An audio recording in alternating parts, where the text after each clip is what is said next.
the streets of Tel Aviv are no longer quiet. What began as scattered protests has erupted into a nationwide reckoning. From Jerusalem to Haifa, Israelis are pouring into the streets, waving flags not in celebration but in defiance. Prime Minister Benjamin Netanyahu, once hailed as a master of political survival, now finds himself cornered by a storm of internal dissent. The chants echo through city squares. Democracy, not dictatorship. As citizens challenge the very foundation of his leadership, the tension isn't just political, it's existential. Inside the Knesset, the mood is fractured. Netanyahu's coalition, stitched together with far-right allies and religious hardliners, is fraying under pressure. His push for judicial reforms, seen by many as a power grab, has triggered one of the largest civil movements in Israeli history. Former allies are breaking ranks. Military reservists are refusing to serve. University professors, once silent, are now signing open letters condemning the war in Gaza and the erosion of democratic norms. Even Shin Bet, Israel's internal security agency, is reportedly divided, with leaks and internal investigations shaking the core of the intelligence apparatus. This isn't just a political crisis, it's a societal rupture. Zionism itself is splintering into opposing visions, one rooted in secular democracy, the other in messianic nationalism.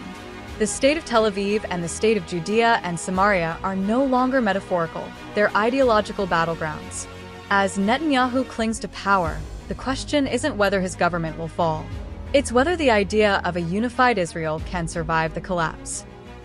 Netanyahu's grip on power has always relied on a delicate balance: security, economy, and ideology. But in 2025, that balance is collapsing. The war in Gaza has dragged on far longer than expected, with mounting civilian casualties and international condemnation.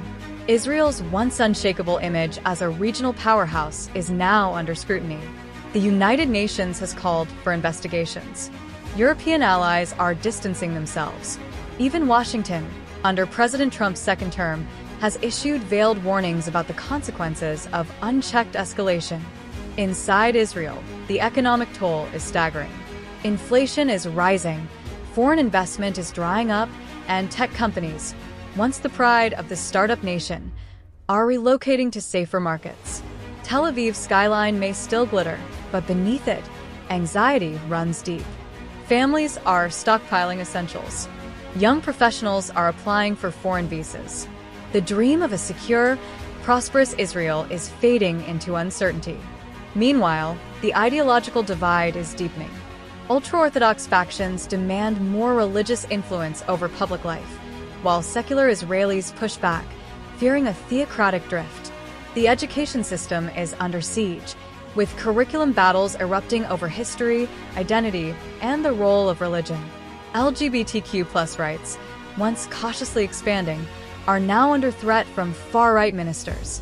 The Supreme Court, long seen as a guardian of civil liberties, is being stripped of its independence. Netanyahu's strategy of divide and rule is backfiring. Instead of consolidating power, he's igniting resistance across every sector: students, soldiers, scientists, and even settlers. The Zionist project, once a unifying force, is now a battlefield of competing visions. And as the protests swell and the institutions strain, one truth becomes clear: Israel is not just fighting external enemies, it's fighting itself. The Israeli Defense Forces, once the most trusted institution in the country, are now caught in the crossfire of political chaos. Thousands of reservists have signed public declarations refusing to serve under Netanyahu's government. Pilots, intelligence officers, and elite commandos, many of whom shaped Israel's military dominance, are stepping back, citing moral objections and democratic concerns. This isn't just protest, it's paralysis. Military readiness is compromised, and the ripple effects are being felt across the region. Hezbollah in Lebanon and Hamas in Gaza are watching closely. Iran, emboldened by Israel's internal fractures, is ramping up its rhetoric and proxy operations. The Abraham Accords, once hailed as a diplomatic breakthrough, are now stagnating. Arab states are recalibrating their alliances, wary of Netanyahu's unpredictability and the growing instability within Israel. The geopolitical chessboard is shifting, and Israel's king is wobbling. Back home, the media landscape is polarized. Right-wing outlets push narratives of betrayal and conspiracy, painting protesters as anarchists and traitors. Meanwhile, independent journalists and global correspondents document a society in freefall. Social media is ablaze with footage of clashes, arrests, and impassioned speeches. The digital battlefield mirrors the physical one, chaotic, relentless, and deeply personal. Families are divided. Generations clash over what Israel should be. Holocaust survivors speak out, warning that democracy must be defended at all costs. Young Israelis, many of whom grew up in a tech-driven, globally connected world, are demanding change. The old guard clings to tradition and fear. The new generation demands accountability and reform. Netanyahu's legacy, once defined by resilience, is now shadowed by resistance. The question isn't whether he'll be remembered, it's how. And as the country teeters on the edge, the world watches a democracy wrestle with its soul. In the heart of Jerusalem, tension simmers beneath ancient stones. The city, sacred to three faiths, now feels like a pressure cooker of ideology and rage. Orthodox Jews clash with secular activists. Arab residents brace for fallout. Police presence has doubled, but so has the volatility. Netanyahu's government insists it's maintaining order, yet every crackdown seems to fuel more unrest. Tear gas lingers in alleyways. Sirens pierce the night. The city is restless, and so is the nation. The judiciary, once a pillar of Israeli democracy, is now a battleground. Netanyahu's controversial reforms aim to weaken the Supreme Court's oversight, giving the executive branch unprecedented control. Critics warn this could dismantle the checks and balances that have kept Israel's democracy intact. Legal scholars, former judges, and even conservative voices are sounding alarms. The reforms aren't just unpopular, they're seen as authoritarian, and the backlash is fierce. International observers are no longer neutral. Human rights organizations are documenting abuses. Jewish diaspora communities, especially in the US and Europe, are voicing concern. Some are withdrawing donations.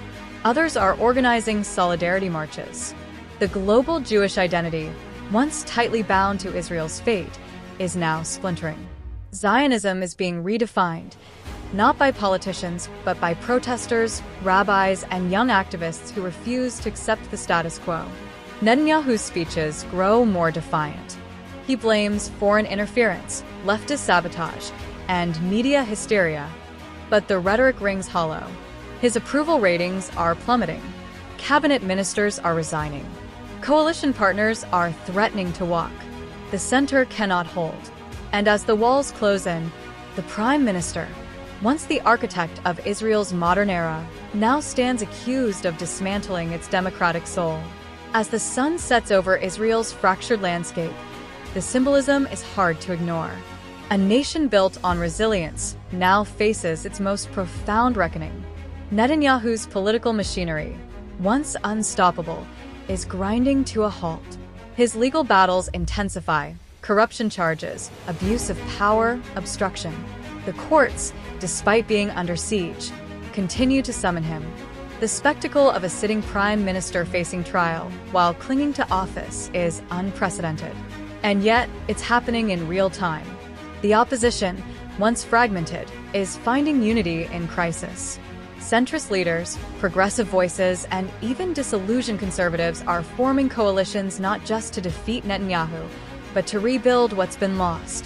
Their message is simple: restore democracy, heal divisions, and reclaim Israel's moral compass. It's not just political, it's generational. The youth are leading marches, organizing forums, and flooding social media with calls for reform.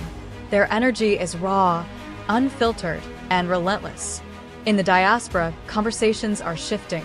Synagogues, universities, and cultural centers are hosting debates about Zionism's future. Is it compatible with democracy? Can it evolve beyond nationalism? These aren't fringe questions. They're central to the identity of millions. The collapse of Netanyahu's dominance is forcing a global Jewish introspection. And while answers remain elusive, the urgency is undeniable. Israel stands at a crossroads. One path leads deeper into authoritarianism, division, and isolation. The other demands courage, a return to democratic principles, pluralism, and accountability. Netanyahu may survive another day, another vote, another headline. But the movement against him is no longer just political. It's moral, it's generational, and it's rising. The brink is no longer a metaphor. It's the present.